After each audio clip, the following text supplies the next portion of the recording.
ये final term preparation series की video है। कंप्लीट सीरीज इस चैनल के ऊपर अपलोड की जा रही है और आज की वीडियो के अंदर आपको MGT 601 के फाइनल टर्म के सॉल्व एमसीक्यूज करवाए जा रहे हैं फाइनल टर्म एग्जाम्स की प्रिपरेशन के लिए। इसमें सबसे पहले है कि which of the following is the most important parameter to declare a business as a small business. इनमें से कौन सा ऑप्शन जो है वो मोस्ट इंपॉर्टेंट पैरामीटर है कि डिक्लेयर किया जाए एक बिजनेस को एज अ स्मॉल बिजनेस, वो है नंबर ऑफ वर्कर्स, यानी कि जितने नंबर ऑफ वर्कर्स होते हैं उस बिजनेस में। उसके बाद ये कि what is the debt equity ratio for loan up to 7.5 lakh in Punjab small industries corporation. So debt equity ratio क्या है लोन के लिए जो कि 7.5 लाख का है पंजाब स्मॉल इंडस्ट्रीज कॉर्पोरेशन के अंदर 2001 के सर्वे के मुताबिक वो है 730। और उसके बाद ये कि who introduce the first ever business laws to protect the customers from unscrupulous traders. किसने इंट्रोड्यूस किया फर्स्ट एवर बिजनेस लॉ ताकि प्रोटेक्ट किया जाए कस्टमर्स को ऐसे ट्रेडर्स से जो कि जाहिर बात है फ्रॉड वगैरह करें। सो वो हमराबी ने किया। उसके बाद ये कि which of the following can be defined as the additional value of a commodity over the cost of commodity used to produce it from previous stage of production। ये है वैल्यू एडिट के अंदर ऐसा होता है। उसके बाद ये कि which of the following has biggest scope in terms of capital and asset. इनमें से कौन सा बिजनेस ऐसा है जिसका बिगेस्ट स्कोप है कैपिटल और एसेट दोनों के हवाले से अगर हम देखें, यानी कि कैपिटल भी ज़्यादा और एसेट भी ज़्यादा है, ये होता है पब्लिक लिमिटेड कंपनी में। उसके बाद ये कि इन बैंक लोन एप्लीकेशन के अंदर आपका पर्सनल प्रोफाइल जो है उसका एक डॉक्यूमेंट है जिसको सीवी कहा जाता है। और सीवी आप में से ज़्यादातर लोग जानते होंगे कि सीवी क्या है, इसको जॉब के लिए भी यूज़ किया जाता है। So what does it stands for. अब इसकी फुल फॉर्म क्या है, ज़्यादातर लोग सीवी की फुल फॉर्म जानते नहीं है। सो इसकी जो फुल फॉर्म है वो है करिकुलम विटाए। और उसके बाद ये कि which of the following is defined as a formal statement of a set of business goal, the reason why they are I believe attainable and the plan for reaching those goal, ये है business plan. उसके बाद ये कि in which year, कौन से year के अंदर Sindh small industries corporation was establish, इसको एस्टैब्लिश किया गया 1972 में। उसके बाद ये कि following are the example of intellectual property right except. ये तमाम जितने भी ऑप्शन हैं ये एग्जांपल है इंटेलेक्चुअल प्रॉपर्टी राइट की, एक्सेप्ट एक को छोड़ के वो है ब्रांड इमेज, बाकी कॉपीराइट पेटेंट्स और ट्रेडमार्क। उसके बाद ये कि following are the activities related to cash outflow of a firm. ये जितनी भी एक्टिविटीज हैं ये रिलेट करती हैं कैश आउटफ्लो से एक फर्म की, एक्सेप्ट एक को छोड़ के वो है डेप्रिसिएशन, बाकी है डिविडेंड, इंटरेस्ट, पेमेंट, टैक्स। और उसके बाद ये कि the location of a business specially important for what type of startup businesses. अब एक ऐसा बिजनेस जिसके लिए बहुत ज़्यादा जो है वो लोकेशन इंपॉर्टेंट है, वैसे तो तमाम बिजनेसेस के लिए होती है लेकिन ऐसा बिजनेस जिसके लिए बहुत ज़्यादा लोकेशन इंपॉर्टेंट है वो इनमें से कौन सा है, तो कौन सा स्टार्टअप है, वो है रिटेल का।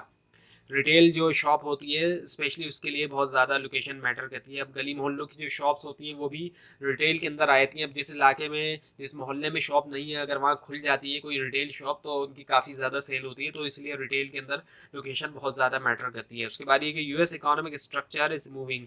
यूएस इकोनॉमिक स्ट्रक्चर जो मूव कर रहा है, किस तरफ मूव कर रहा है, away from industrial to a knowledge based one, यानी कि इंडस्ट्रियल से हट के नॉलेज बेस की तरफ जा रहा है। पहले इंडस्ट्रियल था, अब नॉलेज बेस की तरफ जा रहा है। उसके बाद यह knowledge based business economy favours small business because, अब नॉलेज बेस्ड जो बिजनेस इकोनॉमी है वो फेवर करती है स्मॉल बिजनेस को। क्यों? The cost of managing and transmitting knowledge is very low. एक तो ये वजह है कि जो कॉस्ट है मैनेज करने की, ट्रांसमिट करने की नॉलेज की, वो बहुत कम है। और उसके अलावा इंफॉर्मेशन टेक्नोलॉजी जो है वो ड्रिविंग कॉस्ट है मैनेज करने की और ट्रांसमिट करने की नॉलेज को, वो lower. So both A and C इसका आंसर है। उसके बाद ये कि रेंट शॉप जो है वो एग्जाम्पल इनमें से किसकी, वो है फिक्स कॉस्ट की एग्जाम्पल है। क्योंकि जितना भी जाहिर बात है एक्सपेंसेस बढ़ जाएं या जितने भी एक्सपेंसेस कम हो जाएं, जितनी भी प्रोडक्शन हो, रेंट को कोई फ़र्क नहीं पड़ेगा। शॉप का जो रेंट होता है उसको कोई फ़र्क नहीं पड़ेगा, चाहे जितनी भी सेल हो जितनी भी ना हो। सो रेंट जो है हमेशा फिक्स कॉस्ट होती है, चाहे वो शॉप का रेंट हो या किसी बिल्डिंग वगैरह का रेंट हो। उसके बाद ये कि which of the following is the first stage in new product development. कौन सा जो है वो फर्स्ट स्टेज होता है न्यू प्रोडक्ट डेवलपमेंट में? आइडिया जनरेशन, सबसे पहले आइडिया आता है। उसके बाद ये कि which of the following is not the document that comes under ISO 9000। में से कौन सा डॉक्यूमेंट नहीं आता ISO 9000 के अंडर में? वो है ISO 9005। और उसके बाद ये retirement plan, life and health insurance plan, subsidize cafeteria companies का, ये एग्जांपल इनमें से किसकी? फ्रिंज बेनिफिट्स की। उसके बाद ये कि what kind of activities taking place when department manager provide a complete tour of company और प्लान टू न्यू मेंबर्स, इसका जवाब है ओरिएंटेशन। उसके बाद ये कि which of the following requires, इनमें से कौन सा ऑप्शन रिक्वायर करता है participating company to keep track of their raw material use and their generation, treatment and disposal hazardous waste, इसका जवाब है ISO 14000। उसके बाद ये कि statistical process control system is best applicable in which of the following processes, इसका जवाब है मैन्युफैक्चरिंग। उसके बाद ये कि which of the following is the cost, इनमें से कौन सी जो वो कॉस्ट है विच रिमेन फिक्स, वो फिक्स रहती है in total but vary per unit of sale. अच्छा वो वैसे तो फिक्स रहेगी, ऐसी कॉस्ट जो कि फिक्स रहेगी उसकी अदायगी तो उतनी की जाएगी, जैसे कि अगर 1 लाख है तो वो 1 लाख ही रहेगी, लेकिन जितनी ज़्यादा सेल बढ़ती जाएगी या फिर यूनिट बनाए जाएंगे तो वो कॉस्ट डिवाइड होती चली जाएगी, वो डिवाइड होगी, वो कहलाई जाएगी फिक्स कॉस्ट। अब रेंट की मिसाल लीजिए, अगर 1 लाख रेंट है तो जितनी ज़्यादा सेल बढ़ेगी तो वो जो है पर यूनिट ऑफ सेल को अगर हम देखेंगे तो वो कम होती जाएगी, लेकिन 1 लाख रेंट 1 लाख ही रहेगा, सो फिक्स कॉस्ट होती है। उसके बाद ये कि which of the following covers final testing and inspection of a product to ensure that final product and service meet जो है स्पेसिफाइड रिक्वायरमेंट, इनमें से कौन सा जो है वो कवर करता है फाइनल टेस्टिंग और जो इंस्पेक्शन होती है एक प्रोडक्ट की, ताकि इंश्योर करे कि फाइनल प्रोडक्ट और सर्विस जो है वो पूरा कर सके स्पेसिफाइड रिक्वायरमेंट, वो है ISO 9001। उसके बाद ये कि जो क्वालिटी ऑफ मटेरियल्स है, फॉर्म, अपीयरेंस, फंक्शन जो एक प्रोडक्ट के वो रिलेट करता है इनमें से किसके साथ, वो है डिज़ाइन क्वालिटी। और उसके बाद ये कि NGO स्टैंड्स फॉर, अब NGO जो है वो एब्रिविएशन है जिसकी फुल फॉर्म है नॉन गवर्नमेंटल ऑर्गेनाइजेशन। उसके बाद ये कि एस्मीडा वाज एस्टैब्लिश, इसको एस्टैब्लिश किया गया था, कब किया गया था, ताकि to take on the challenges of developing small and medium enterprises in Pakistan, ताकि जो चैलेंजेस आ रहे हैं उनके लिए जो चैलेंज फेस करते हैं स्मॉल और मीडियम इंटरप्राइजेस पाकिस्तान के अंदर, सो अक्टूबर 1998 में इसको किया गया। उसके बाद ये cost volume relationship is an important feature for the success of a product, cost और वॉल्यूम रिलेशनशिप जो होता है एक इंपॉर्टेंट फीचर होता है सक्सेस के लिए एक प्रोडक्ट की, और ये फीचर जो है स्टडी किया जाता है इनमें से कौन से एरिया के अंदर फिजिबिलिटी स्टडी के, वो है मार्केट। उसके बाद ये कि which of the following is the express form of IPR की एक्सप्रेस फॉर्म इनमें से क्या है, यानी कि फुल फॉर्म वो है इंटेलेक्चुअल प्रॉपर्टी राइट्स। उसके बाद ये कि imitating entrepreneurs depend on the dash, वो डिपेंड करते हैं किसके ऊपर, एडवांस कंट्रीज के ऊपर, क्योंकि वहाँ जो कुछ डेवलपमेंट हो रही है वो उसको कॉपी करके लेकर आते हैं वो।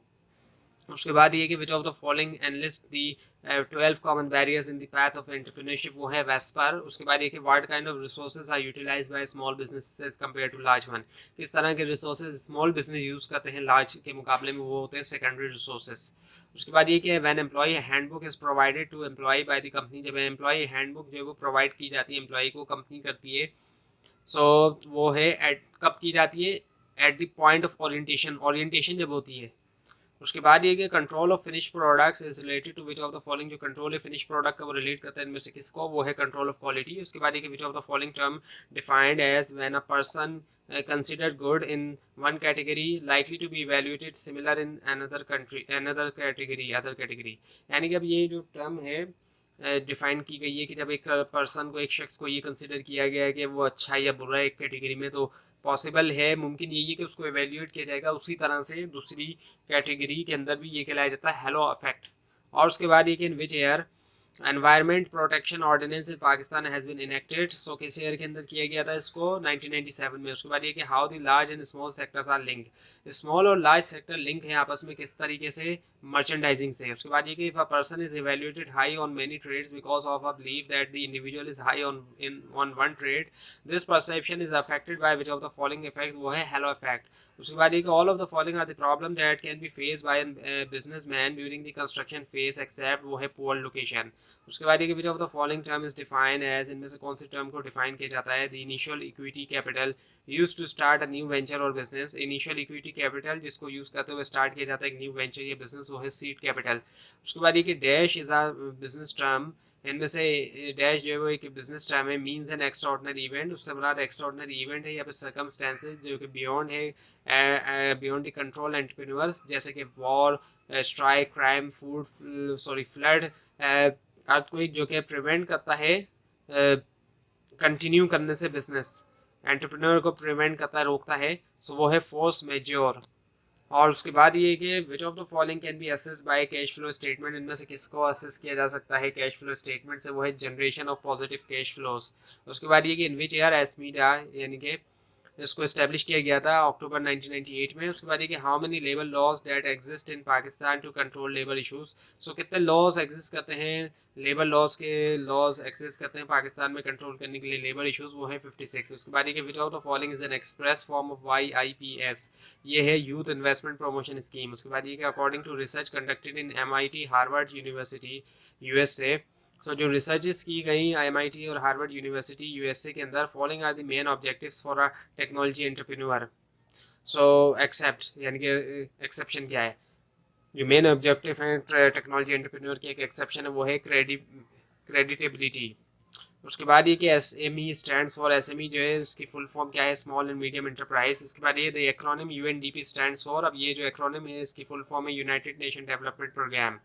उसके बाद ये कि what kind of an entrepreneur will he she be if he she follows the old tradition. अब ऐसा एंटरप्रेन्योर जो फॉलो करे ओल्ड ट्रेडिशन और अवॉइड करे रिस्क टेकिंग और रिस्पॉन्ड दे चेंज को सिचुएशन में जो कि जहाँ पर नेसेसरी हो, सो वो कौन है, फेबियन। उसके बाद ये which of the following statement is important for entrepreneur, provides information about the sources from which cash has been generated and how it has been spend during a specific period of time, वो है cash flow statement. उसके बाद ये कि during which year, कौन से year के दरमियान पंजाब स्मॉल इंडस्ट्रीज कॉर्पोरेशन को स्टैब्लिश किया गया 1972 में। उसके बाद ये कि which of the following can be express as PITAC, यानी कि इसकी फुल फॉर्म क्या है, वो है Pakistan industrial technical assistant centre. तो ये थी आज की वीडियो। आपको इस बारे में कोई क्वेश्चन है, खासतौर पर इसमें कोई मिस्टेक दिखाई दे ज़रूर हाईलाइट कीजिए। इस पूरी सीरीज को देखने के लिए इस चैनल को सब्सक्राइब कीजिए, बेल आइकन के ऊपर क्लिक कीजिए। Thanks for watching this video and best of luck for your exam.